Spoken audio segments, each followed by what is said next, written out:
Puji nama Tuhan, Shalom Bapak Ibu yang kasih oleh Tuhan. Kita persiapkan hati dan hidup kita untuk kita akan mendengarkan firman Tuhan. Dan seperti rusa yang haus, begitu pula dengan kehidupan kita yang mau terus disegarkan dan dikenyangkan oleh firman Tuhan. Hanya Engkau Tuhan, pribadi yang mengenal setiap hati.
Setiap hati dan hidup kami Tuhan, begitupun jiwaku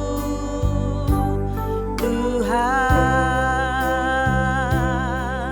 hanya Engkau, hanya Engkau, hanya Engkau, pribadi yang mengenal hatiku. Tiada yang tersembunyi bagimu, seluruh isi hatiku Kau tahu, dan bawaku untuk lebih dekat lagi padamu. Tinggal dalam indahnya dekapan kasih-Mu, hanya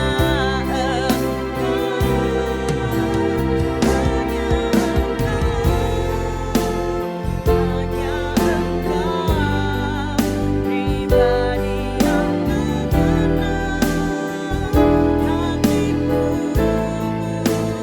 Tiada yang tersembunyi bagimu, seluruh isi hatiku Kau tahu, dan bawaku untuk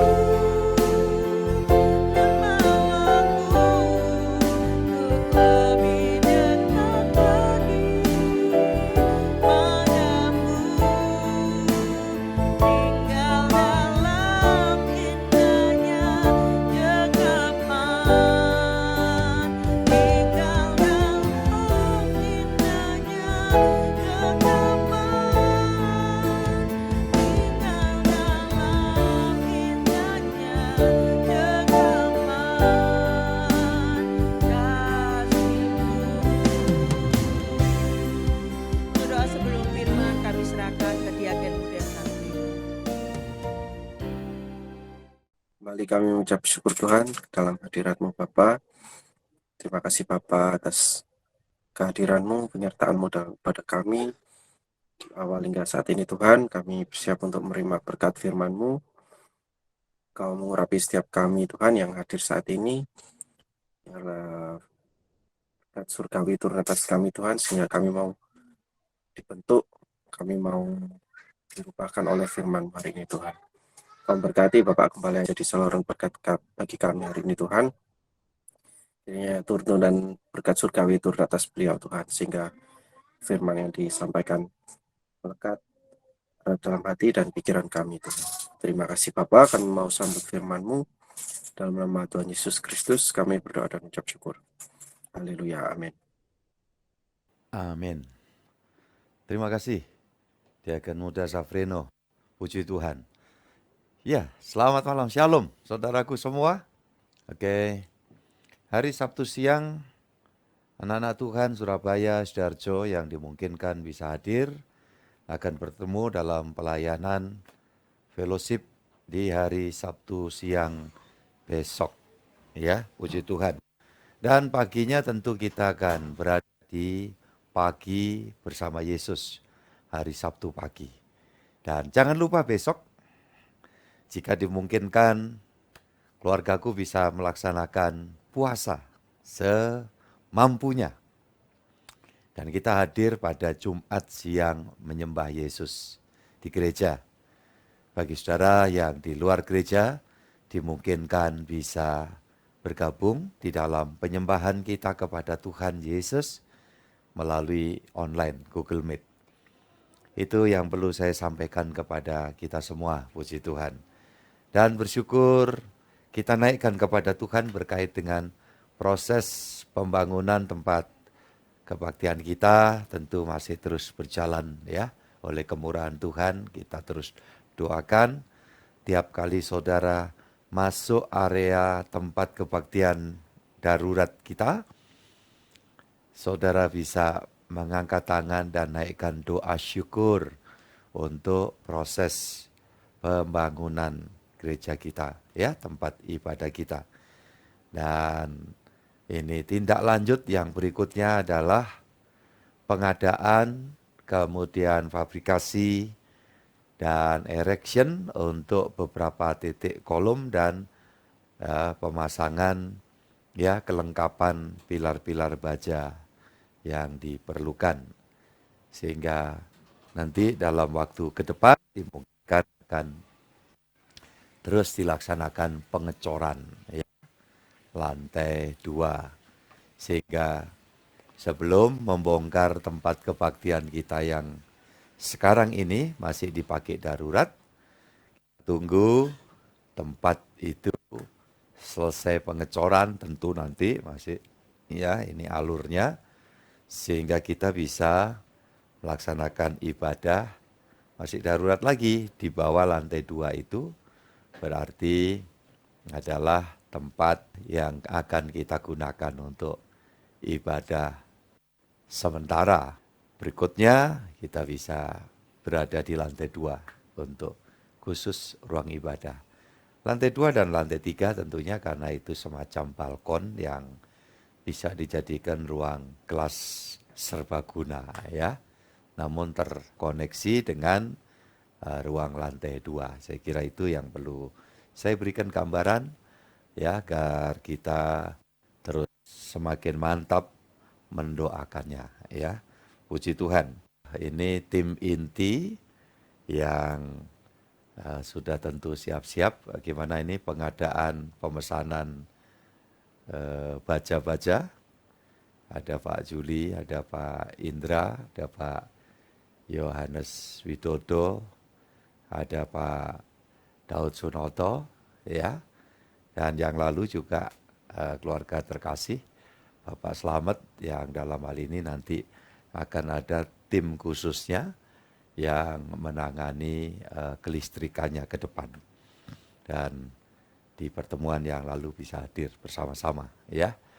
Kita terus yakin, percaya bahwa apa yang kita kerjakan bukanlah menjadi tujuan semata, melainkan di atas tujuan itu ada kerinduan untuk kita layak di hadapan Tuhan.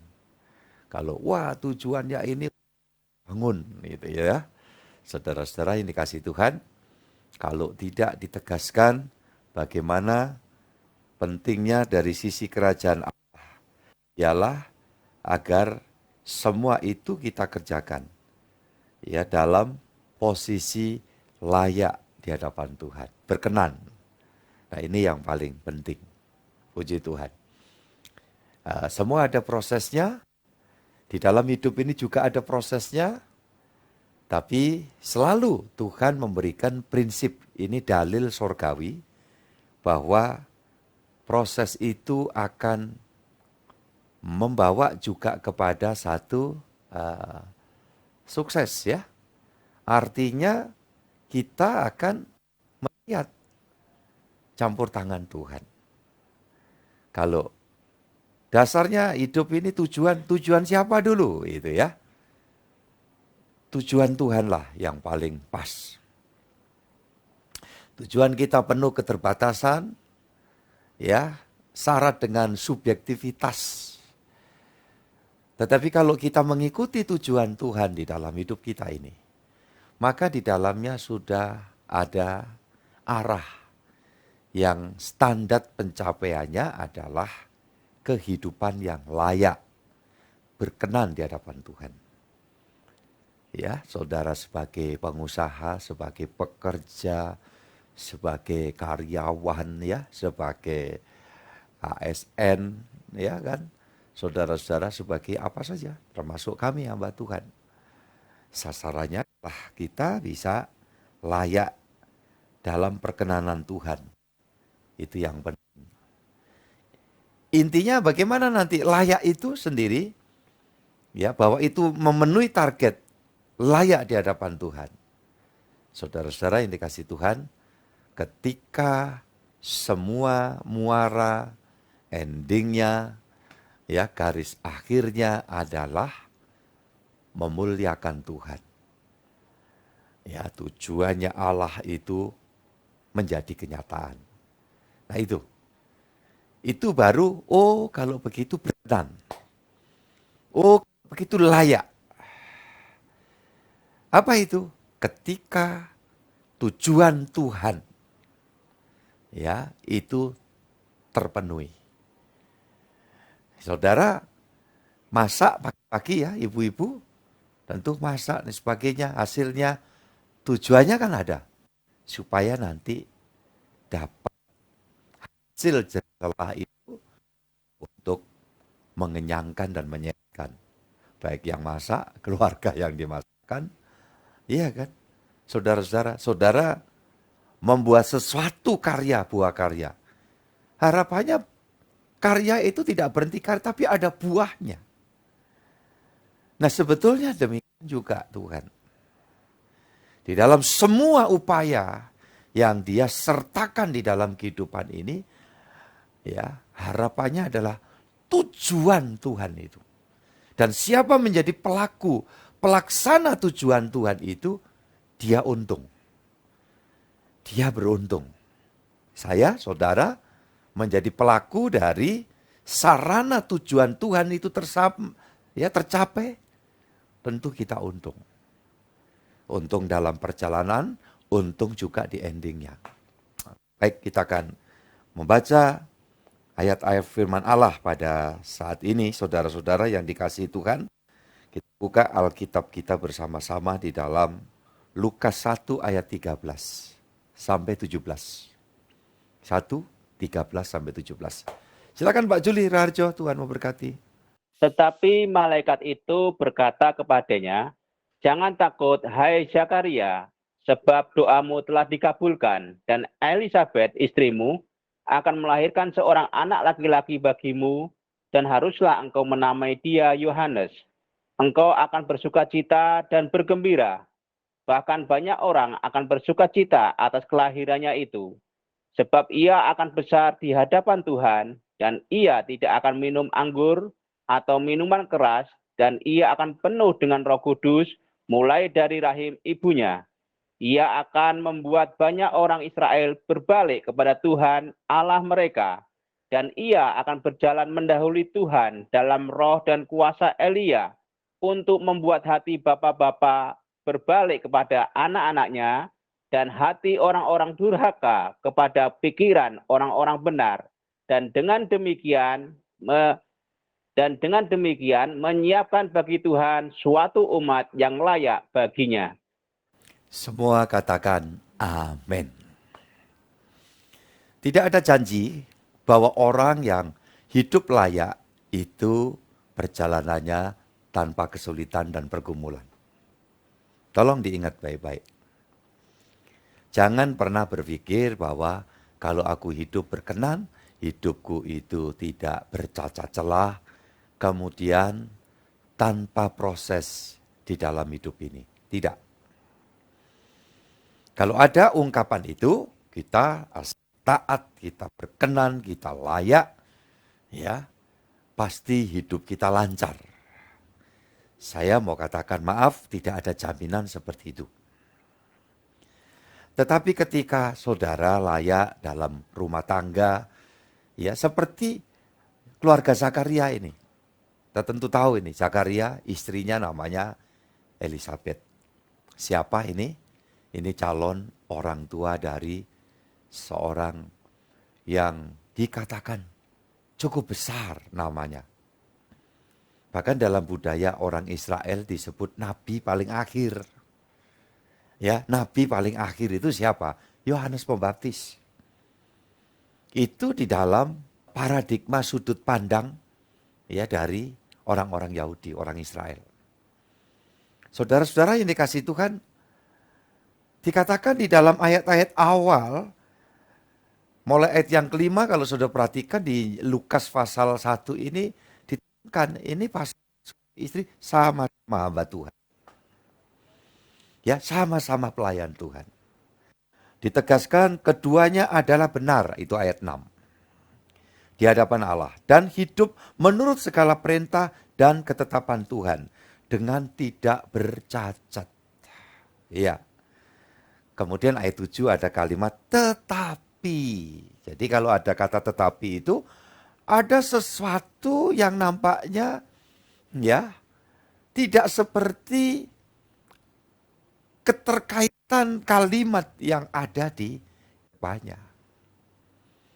Kalau umpamanya taat, setia, tidak bercacat celah, maka gitu ya hidup mereka begini, lancar, tidak mengalami pergumulan, tidak mengalami kesulitan. Nah, saudara-saudara gini kasih Tuhan, ya itu tidak perlu tetapi.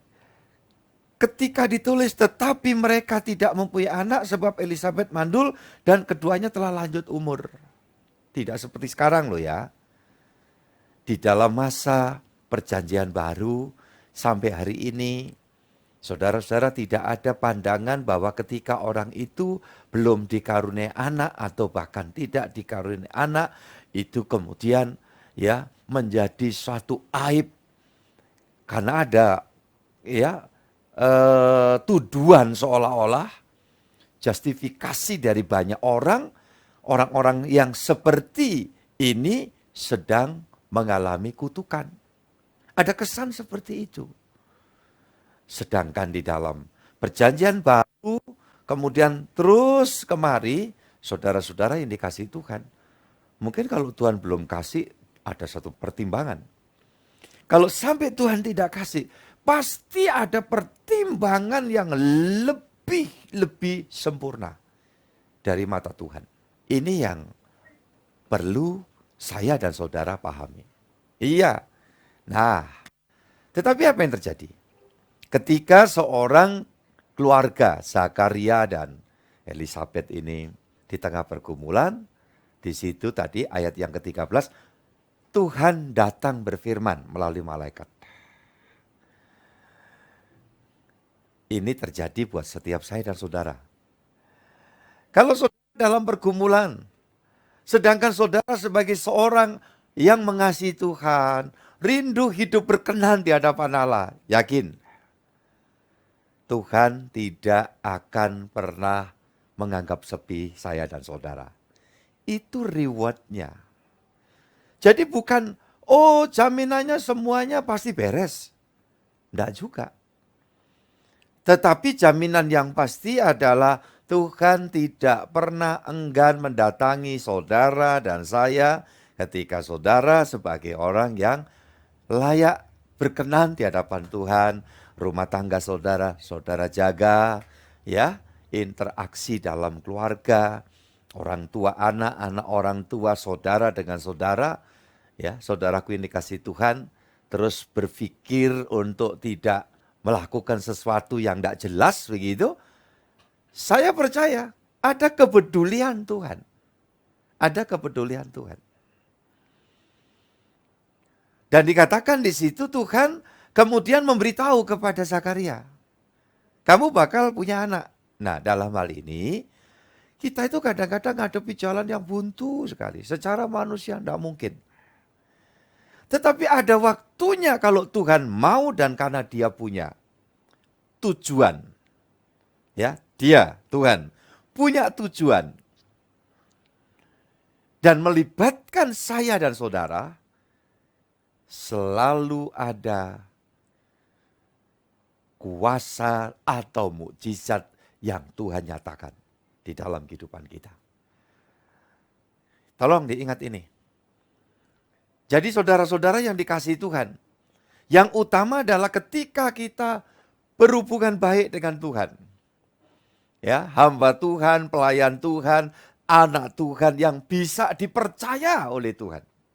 Tidak sekedar percaya ya, bisa dipercaya. Tuhan mempercayai saya dan saudara. Maka dia selalu ngawal kita. Entah itu dalam bentuk jawaban, entah itu dalam bentuk pendampingan ke kita. Karena kita masih harus menjalani prosesnya, ya kan? Tapi yang pasti dia tidak pernah jauh dari kita. Walau mata kita tidak lihat. Kalau kemudian kita mendengar orang cerita, aduh aku itu selalu didampingi dengan Tuhan yang kelihatan. Nah itu pasti bukan Tuhan. Tuhan buatan. Tapi kalau Tuhan yang membuat kita, sementara ini kita masih tidak mampu melihat dia. Tapi dia melihat kita. Kalau Tuhan buatan, ya kita bisa lihat dia, dia tidak peduli kita. Ya, ini saudara-saudara yang dikasihi Tuhan. Nah, sekarang kita maju lagi. Yang terjadi karena Zakaria ini dipercaya oleh Tuhan. Nah, ini, saudaraku ini kasih Tuhan mempercayai untuk dapat ya menitipkan satu amanah yang ya amanat yang besar kepada Zakaria dan Elisabet.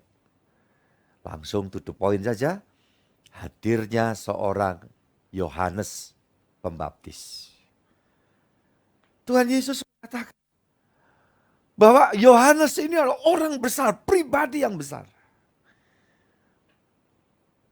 Betapa menjadi dambaan saya dan saudara ya, kalau hidup kita ini sampai nanti pada akhirnya kita itu dipakai oleh Tuhan menjadi sarana untuk menghadirkan tujuan Tuhan tercapai. Dalam hal ini Tuhan punya tujuannya. Apa? Untuk mempersiapkan kehadiran Sang Firman, maka pembuka jalannya itu adalah Yohanes Pembaptis. Ya kan kita tahu itu. Orang yang berteriak-teriak ya di padang gurun. Siapkanlah jalan bagi Tuhan. Nah saudara-saudara yang dikasihi Tuhan. Itu yang seharusnya menjadi tujuan Kristen ya. Kalau, saudara sekarang apa sih? Kalau kita ngomong tujuan di dalam hidup ini. Kalau kita enggak beriman ke Tuhan, ya tujuannya itu, waduh, kita punya segala sesuatu. Enggak salah, boleh. Kalau Tuhan ngasih kepercayaan begitu, sah-sah saja.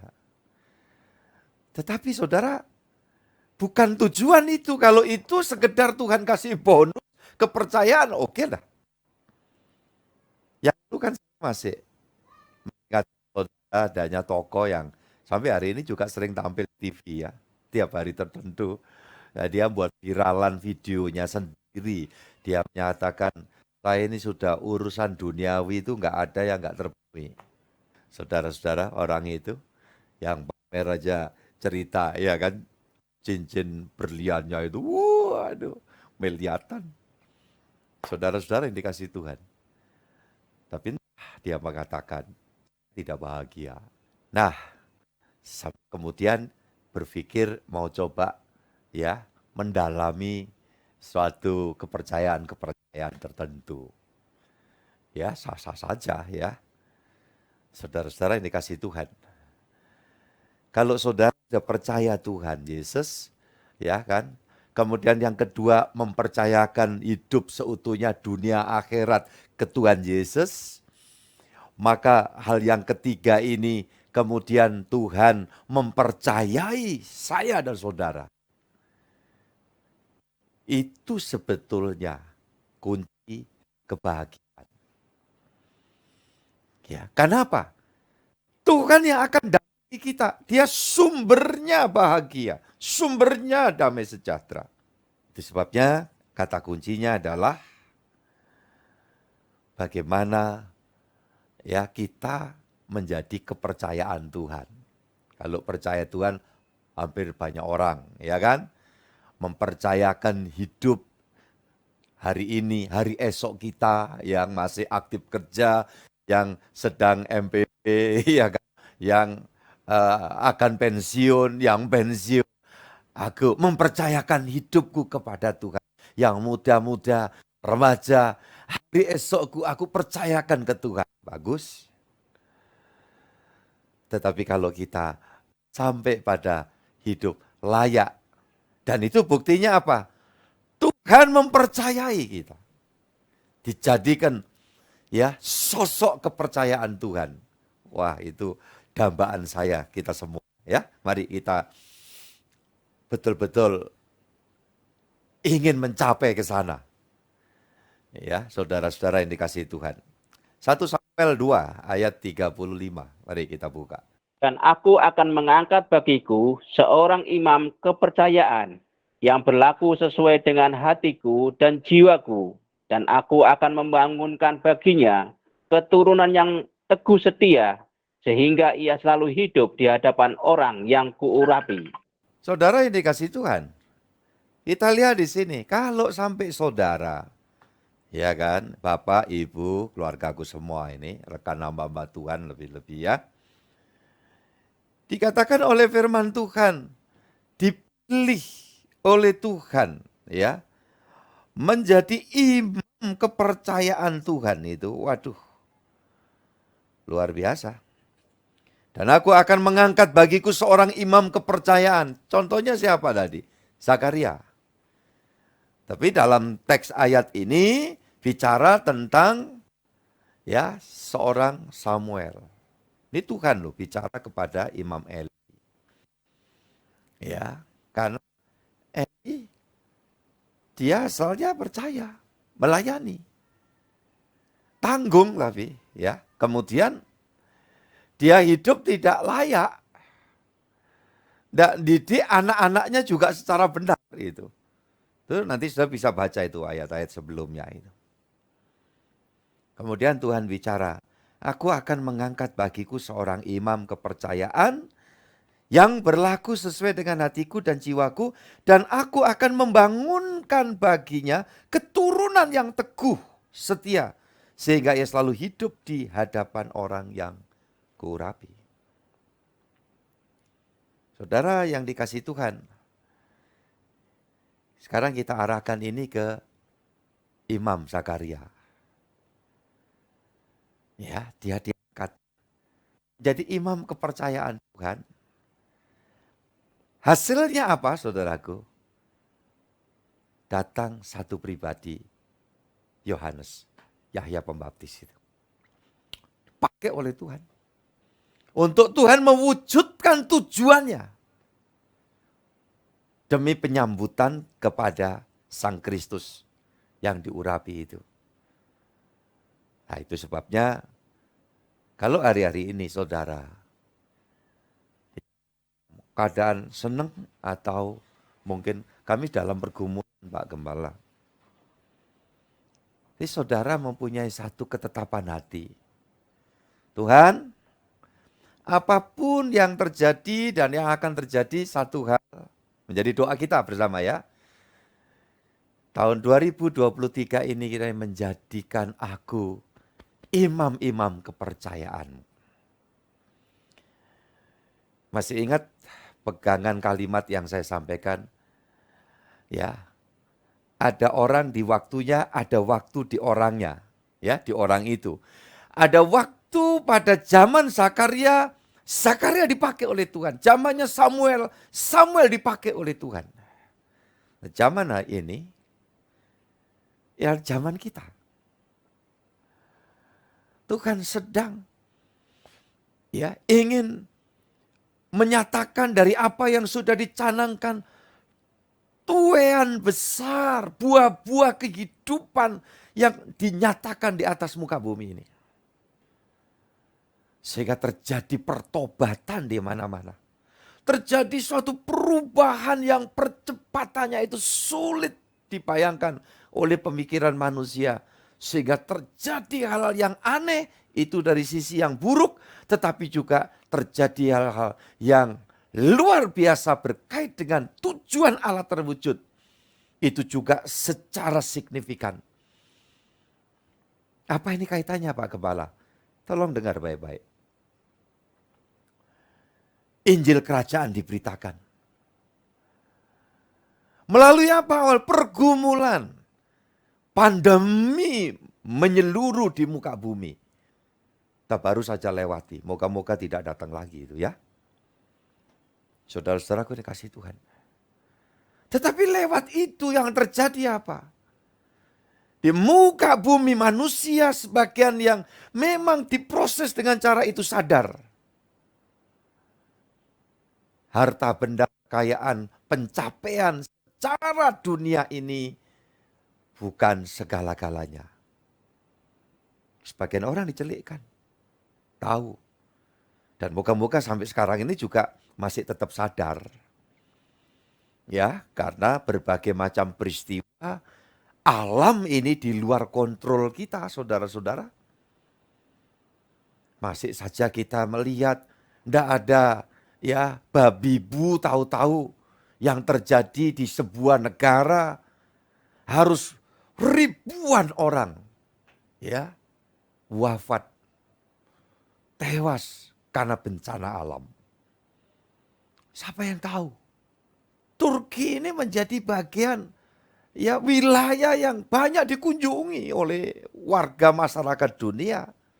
Karena tujuan ke Timur Tengah sana kalau nggak mendarat di transit di Mesir ya, dari Turki. Siapa yang mimpi? Tidak ada orang pernah tahu. Saudara-saudara yang dikasih Tuhan. Sementara mungkin tidur nyenyak. Ya, di rumah bertingkatnya, di apartemen, di hotel. Kita lihat itu tayangannya, tahu-tahu rontok, roboh ke bawah. Ya, bisa bayangkan. Dan kiranya hal-hal seperti itu menyadarkan kepada kita, untuk kita, sekalipun kita ini masih terus harus bangkit, harus bangun, harus maju. Tapi tetap di dalam koridor kesadaran penuh. Bahwa hidup itu suatu hari berhenti dengan mendadak. Dan apa jadinya kalau tanpa persiapan?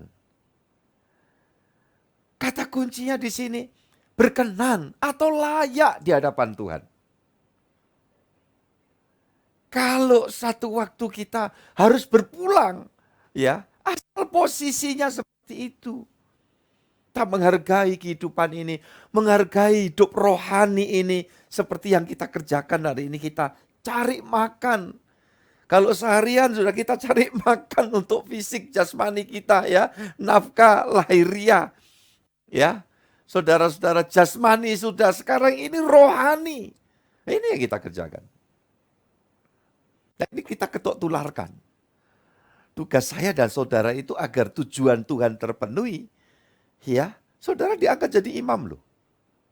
Dan ini kalau merujuk pada perjanjian baru jelas. Kamu adalah imamat rajani.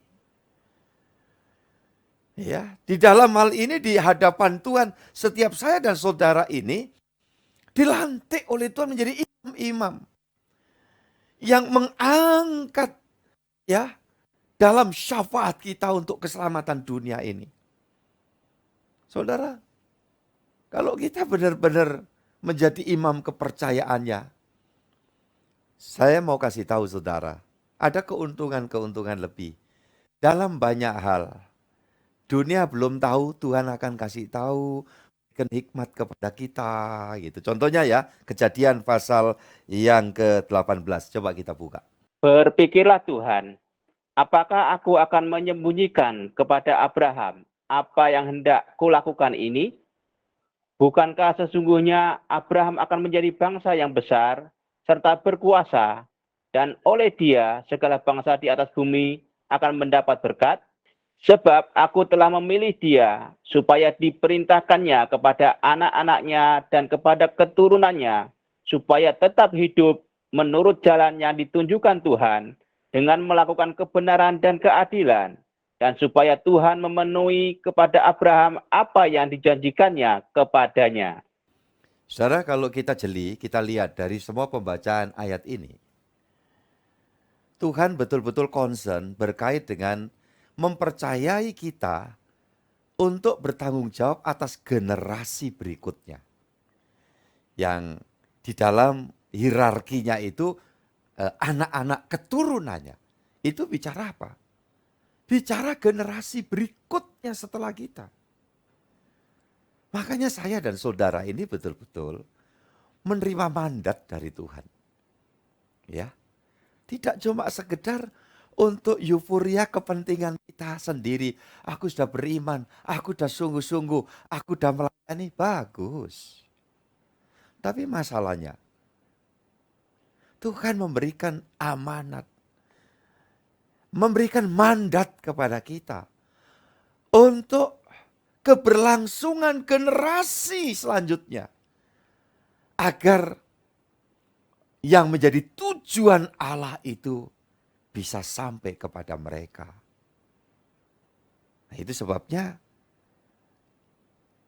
ayat ini ya mengatakan, berpikirlah Tuhan, apakah aku akan menyembunyikan kepada Abraham apa yang hendak kulakukan. Dalam hal ini saudara, nanti Abraham itu bertindak sebagai imam. Kenapa? Dia mendoakan Sodom dan Gomora. Karena di dalamnya itu ada keluarga, kerabat dari Abraham. Yang sekalipun kita semua kenal siapa kerabat keponakan Abraham, Lot. Yang oleh kebanyakan pengkhotbah dikonotasikan sebagai Kristen yang ikut-ikutan, Kristen yang tidak serius, Kristen yang tidak pernah berpikir tentang bagaimana keselamatan diri yang sebenarnya dan juga memikirkan generasi selanjutnya. Ya. Dan itu secara ya garis besar sih oke saja. Bahkan ada satu hal yang aneh. Kita belum pernah jumpai lah, hampir nggak pernah lah saya menjumpai. Ada orang tua yang menawarkan ya anak gadisnya itu untuk kata ini. Ya, diperkosa oleh orang-orang Sodom dan Gomora. Ketika semua masyarakat yang berdekatan dengan rumah ya Lot itu mengepung dan sambil berteriak, keluarkan tamumu, karena ada malaikat datang di rumah Lot. Mereka bilang, keluarkan supaya kami pakai mereka.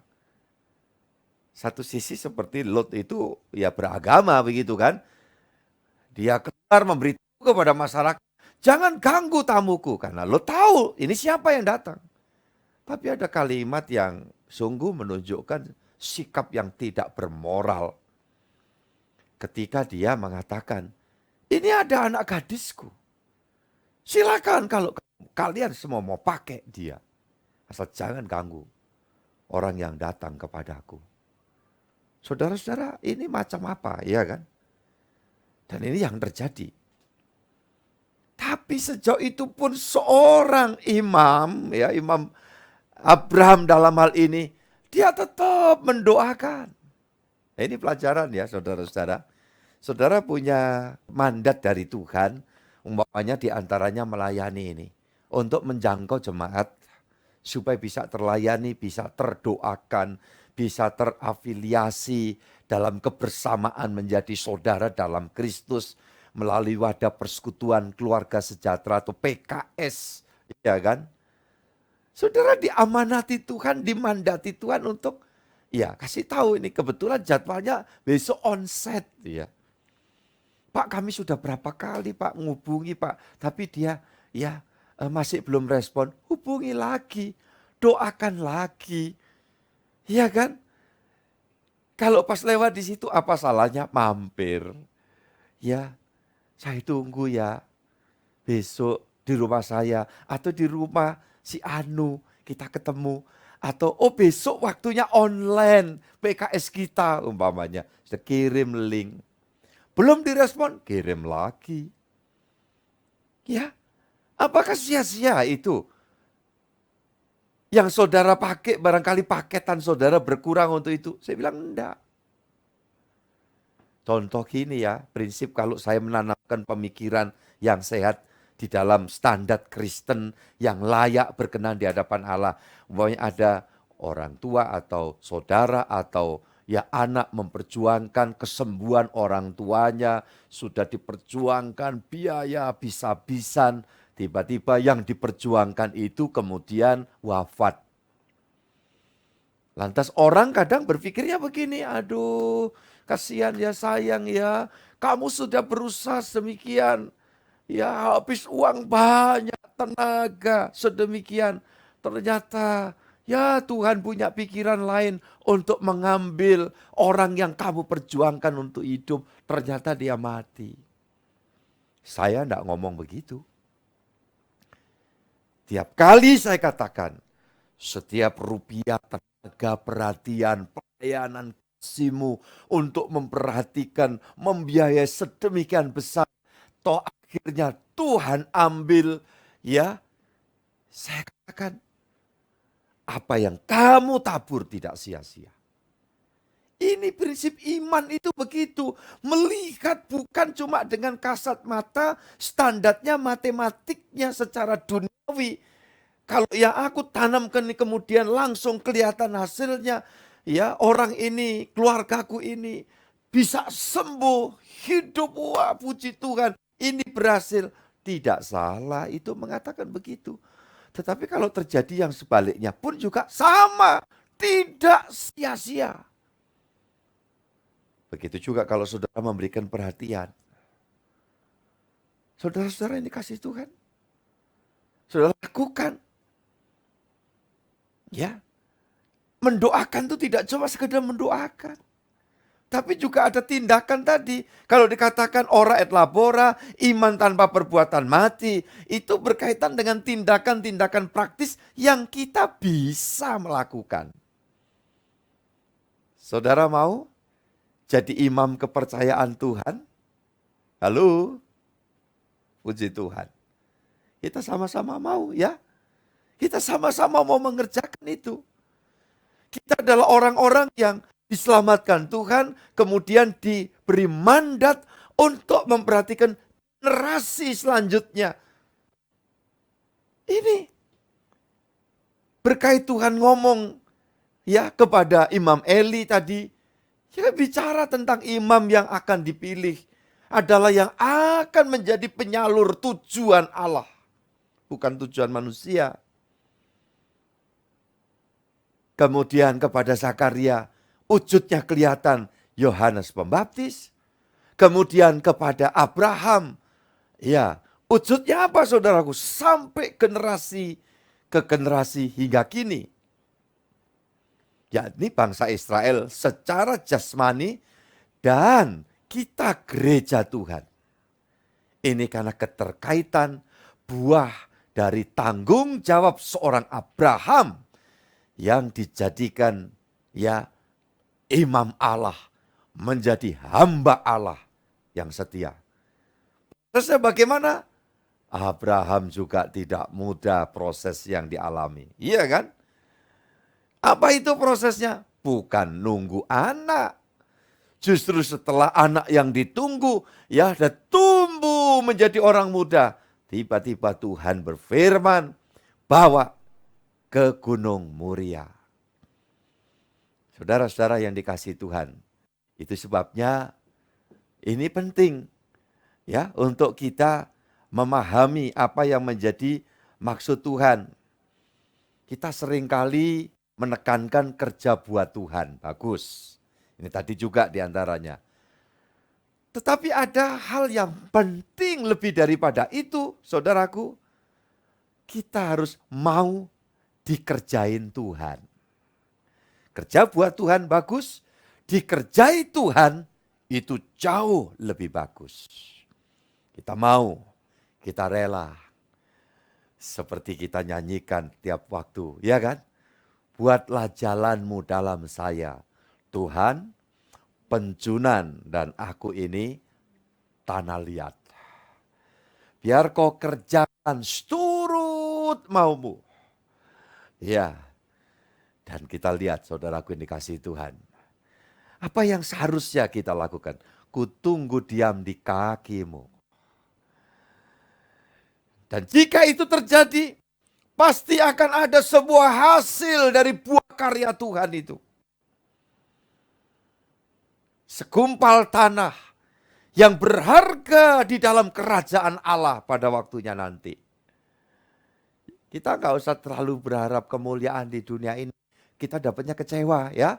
Kalau kita berburu kehormatan di dunia ini, hampir semua orang kecewa di kemudian hari. Betul. Itu betul. Tetapi kalau saya dan saudara mengharapkan kemuliaan, penghormatan dari Bapa, waduh, itu luar biasa. Maka kita tidak akan kemudian protes. Ya, aku sudah melakukan ini, kenapa aku harus menghadapi begini? Ketika kita dalam pergumulan, kadang-kadang kita protes sama Tuhan. Ya, aku kan sudah setia. Aku kan sungguh-sungguh. Mengapa ini terjadi? Itu protes. Kalau saudara bejana di tangan Tuhan, ikuti. Apa yang Tuhan mau itu pasti bagus. Ya, saudara-saudaraku yang dikasihi Tuhan. Sehingga sebagai orang percaya, yang menjadi harapan ketika Tuhan datang menemui kita, itu bisa secara pribadi, yang kedua bisa secara bersama ketika dia datang yang kedua kali. Tapi yang pasti adalah ketika dia mendatangi kita secara pribadi, ya, waktu kita mau diajak pulang ke sana. Nah, ini dalam posisi kita betul-betul ya menjadi pribadi yang layak dipilih oleh Tuhan itu. Tidak sekedar percaya, tetapi kita dipercayai oleh Tuhan. Bukan cuma sekedar kita kenal Tuhan, tetapi Tuhan mengenal kita. Kalau Tuhan mengenal kita, yakinlah sepanjang umur hidup kita, kita tidak pernah jauh dari Tuhan. Yang percaya katakan amin. Ya, dia tidak akan pernah meninggalkan kita. Dia yang ngomong kok. Kepada Abraham, aku tidak mau menyembunyikan sesuatu. Itu artinya apa? Dia ingin mendidik kita, mengajari saudara dan saya untuk mengerti isi hatinya Tuhan. Dan lanjutannya bukan cuma sekedar kita kenal Tuhan, tetapi Tuhan mengenal kita. Kita buka Matius pasal 7 yuk, kita sama-sama buka. Matius 7 ayat 21. Bukan setiap orang yang berseru kepadaku, Tuhan, Tuhan, akan masuk ke dalam kerajaan surga, melainkan dia yang melakukan kehendak Bapakku yang di surga. Melakukan kehendak Bapakku yang di sorga. Ya, apa? Dipercayai Tuhan kita. Lanjut Pak, 22. Pada hari terakhir, banyak orang akan berseru kepadaku, Tuhan, Tuhan, bukankah kami bernubuat demi namamu dan mengusir setan demi namamu dan mengadakan banyak mukjizat demi namamu juga? Ayat 23. Pada waktu itulah aku akan berterus terang kepada mereka dan berkata, aku tidak pernah mengenal kamu, enyalah daripadaku, kamu sekalian pembuat kejahatan. Aduh, kita doa jangan sampai itu terjadi buat kita semua ya. Ini Tuhan yang ngomong. Aku akan berkata terus terang. Setiap kali saya harus introspeksi diri, saya sujud di bawah kaki Tuhan. Paulus mengungkapkan itu dengan kalimat begini.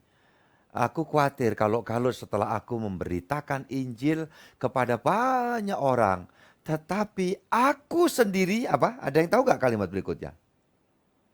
Ditolak oleh Tuhan. Saudara yang dikasih Tuhan. Kalau kita punya kerinduan apa? Yang menjadi kerinduan kita paling utama.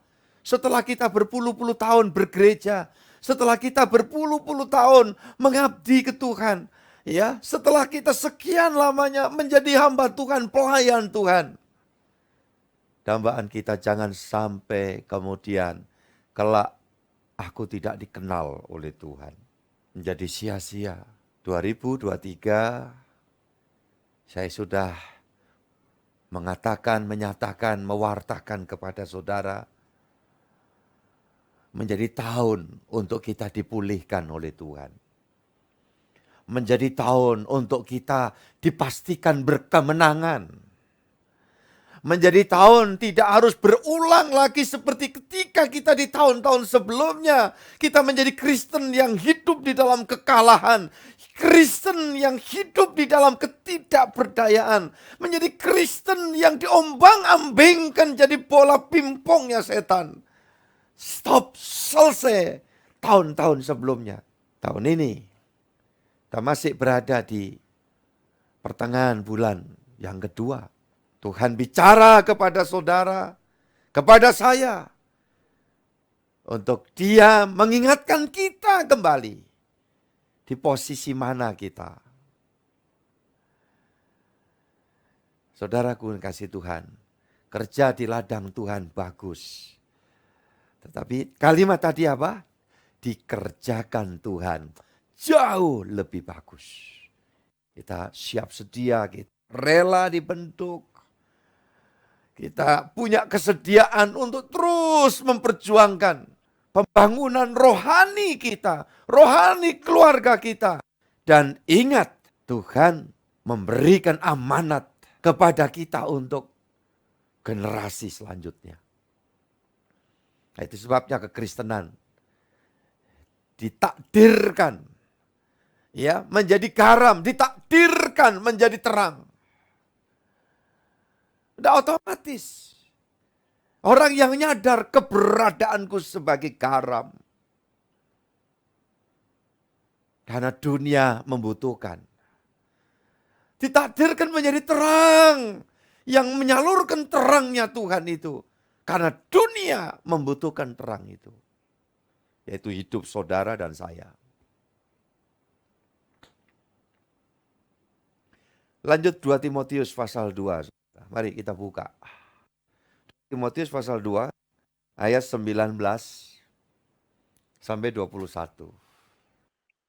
Tetapi dasar yang diletakkan Allah itu teguh dan materinya ialah Tuhan mengenal siapa kepunyaannya dan setiap orang yang menyebut nama Tuhan hendaklah meninggalkan kejahatan.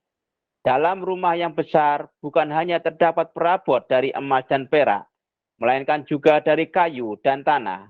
Yang pertama dipakai untuk maksud yang mulia dan yang terakhir untuk maksud yang kurang mulia. Jikalau seorang menyucikan dirinya dari hal-hal yang jahat, ia akan menjadi perabot rumah untuk maksud yang mulia. Ia dikuduskan, dipandang layak untuk dipakai tuannya, dan disediakan untuk setiap pekerjaan yang mulia. Bahwa kekristenan itu adalah buah karya Allah. Campur tangan intervensi sorga terhadap kita. Dan dikatakan di dalam ayat yang ke-19 itu, dasar yang diletakkan Allah itu teguh dan materinya ialah Tuhan mengenal siapa kepunyaannya. Benarkah saudara semua yang hadir ini, ya, saudara dikenal oleh Allah? Amin. Iya, dan itu harus. Tidak ada pilihan lain, tidak ada opsi lain. Tuhan mengenal siapa kepunyaannya. Kalau sampai kita nggak dikenal, tadi dibilang nyah. Ya, engkau pembuat kejahatan. Kalau sasaran tujuan hidup kita salah aja, itu sebetulnya kita berada di dalam jalan yang salah. Dosa itu sebetulnya dalam arti sebenarnya itu meleset dari sasaran. Makanya Yesus mengatasi semua, datang ke dalam dunia, dampaknya juga diatasi, ya, untuk menutupi kita dari hukuman murka Allah. Yesus tergantung di sana, ya, demi menutup akibat itu yang harus kita alami. Yesus turun ke bawah ke alam maut, menggantikan kita. Kemudian kita dituntun sampai kepada posisi yang sebenarnya. Nah, saudaraku yang dikasihi Tuhan, saya pastikan kita tidak pembuat kejahatan. Yang setuju katakan amin. Ya, orang yang rindu dikerjakan Tuhan, dibentuk Tuhan. Malam ini kembali kita diingatkan, kita di-refresh, disegarkan lagi. Ya, tunjukkan kepada kita ini imam pilihan yang dipercaya oleh Tuhan.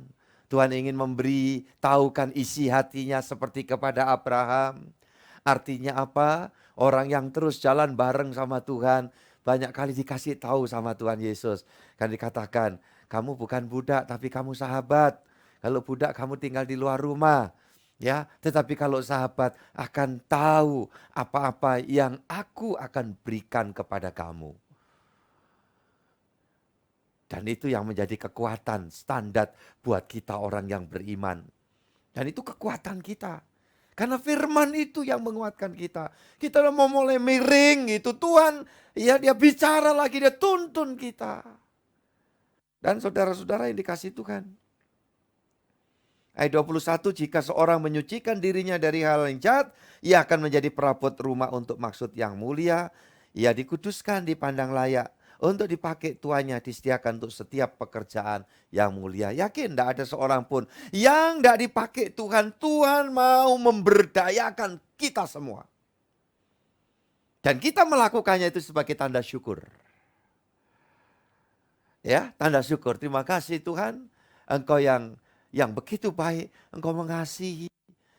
Engkau menerima aku apa adanya. Aku yang sudah berulang kali belepotan. Engkau masih menyayangi aku. Berapa lama aku tidak setia kepadamu. Tetapi engkau tetap setia kepadaku.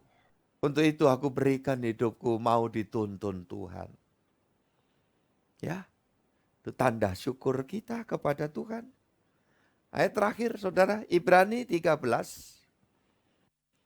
Ayat 20-21 dan kita akan berdoa. Maka Allah damai sejahtera yang oleh darah perjanjian yang kekal telah membawa kembali dari antara orang mati Gembala Agung segala domba, yaitu Yesus Tuhan kita. Kiranya memperlengkapi kamu dengan segala yang baik untuk melakukan kehendak-Nya dan mengerjakan di dalam kita apa yang berkenan kepadanya oleh Yesus Kristus. Bagi Dialah kemuliaan sampai selama-lamanya. Amin. Amin. Cukup jelas ya. Sudah nanti baca lagi ayat ini, renungkan. Kalau kita mau saja, maka dikatakan di sini, Dia yang akan memperlengkapi kita dengan segala otoritas sorga, energi sorga, potensi ilahi. Sehingga dimungkinkan kita melakukan kehendak-Nya dan mengerjakan di dalam kita apa yang berkenan kepadanya oleh Yesus Kristus. Dan ujungnya apa? Kemuliaan bagi Yesus untuk selama-lamanya. Itu endingnya dan kita ada di dalam perjalanannya. Sampai akhirnya sungguh Tuhan Yesus ya, Dia diagungkan, dimuliakan oleh segenap penjuru bumi. Puji Tuhan, saya yakin orang yang mau mengerti isi hati Tuhan, malam ini diperbaharui, disemangati lagi untuk kita berjalan dalam kehendak-Nya. Tuhan memberkati kita semuanya. Amin. Mari kita berdoa, saudara, kita bersyukur bersama. Terima kasih Tuhan. Kami bersyukur karena malam ini Engkau hadir di tengah-tengah kami. Engkau melawat kami. Engkau telah memberikan pertolongan sehingga proses pelayanan ini berjalan dalam anugerah Tuhan. Perangkat yang kami gunakan, jaringan yang diperlukan, kami yakin Tuhan yang menyempurnakan. Dan hari ini setiap orang yang tergabung dalam ibadah online ini, ataupun di hari kemudian melalui YouTube, setiap orang akan tahu bahwa hidup kami ada di dalam tujuan Tuhan yang luar biasa. Dan ketika kami mau menjalani hidup, hidup ini menjadi berarti. Hidup ini kami akan merasakan hadiran Tuhan, penyertaan Tuhan yang tidak pernah jauh dari kami. Malam hari ini, seberapa banyak yang merasa diri dalam proses dari Tuhan, sedang dikerjakan oleh Tuhan, akan berkata kepada Tuhan, syukur, terima kasih. Jika kami masih mendapat bagian di dalam proses Tuhan sedang mengerjakan kami, maka pasti kami akan jadi bejana yang begitu indah di pemandangan-Mu ya Tuhan. Tidak satu pun yang merasa kecil diri, tidak satu pun yang merasa seolah teraniaya dalam menjalani hidup proses Tuhan. Justru menjadi kebanggaan. Terima kasih. Dan Tuhan pasti mengulurkan tangan, campur tangan, menyatakan segala yang baik bagi setiap pribadi-pribadi anak-anak-Mu ini. Orang-orang muda kami persembahkan kepada Tuhan, agar setiap orang-orang muda betul-betul menyongsong ke hari esokannya, mengikuti tujuan dan rancangan Tuhan, dan membangun diri ingin menjadi pribadi layak, berkenan di hadapan Tuhan, menjadi imam pilihan yang dipercayai oleh Tuhan. Demikian pun kami, orang-orang yang sudah semakin menuju kepada kesenioran, usia kami bertambah terlebih lagi. Kami sadar hari esok kami akan menjadi cemerlang ketika kami menjalankan apa yang menjadi kehendak Tuhan oleh pertolongan Tuhan. Terima kasih. Hari ini yang lemah pasti dikuatkan Tuhan. Yang mulai pandangan pengharapannya kurang jelas, diperjelas. Visi kami semakin jelas dan tegas. Dan kami mau mengulurkan tangan dan hidup kami dibentuk oleh Tuhan. Terima kasih. Tuhan memberkati setiap pribadi, keluarga, rumah tangga. Semua hamba Tuhan terus diurapi oleh Tuhan. Menyadari kami ditakdirkan menjadi garam dunia. Ditakdirkan menjadi terang dunia. Sehingga di mana kami berada, di sana akan mendatangkan manfaat berkat. Dan Tuhan dipermuliakan. Terima kasih buat malam ini Tuhan. Syafaat kami pada akhirnya untuk Indonesia. Tuhan memberkati bangsa kami. Tuhan memberkati negeri kami tercinta ini. Hormat, puji, kemuliaan bagimu sekarang sampai selamanya. Dan rahmat anugerah Tuhan yang baik Tuhan curahkan atas kami dari sekarang sampai Maranatha. Waktu Tuhan datang yang kedua kali menjemput dan mengantar kami pulang ke Fidos Sorgawi. Atas nama Bapa, Putra, dan Roh Kudus, Allah yang Esa, yang kami sembah dan kenal dalam Tuhan Yesus Kristus. Bapa, terima kasih.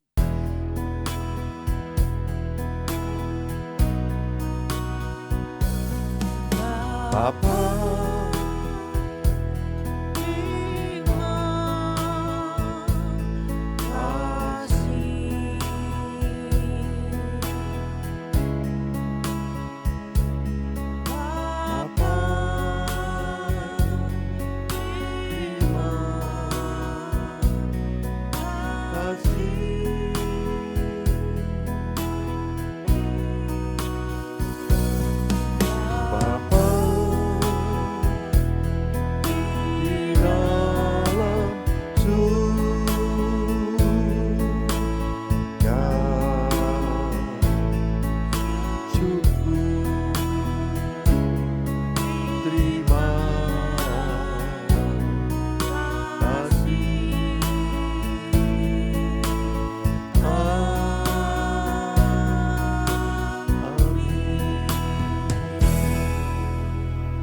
amin.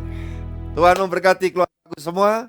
Kalau masih ada yang mau didoakan khusus barangkali boleh tinggal dulu. Dan kita ketemu dalam ibadah Jumat siang menyembah Yesus 11:15 esok pagi. Tuhan berkati.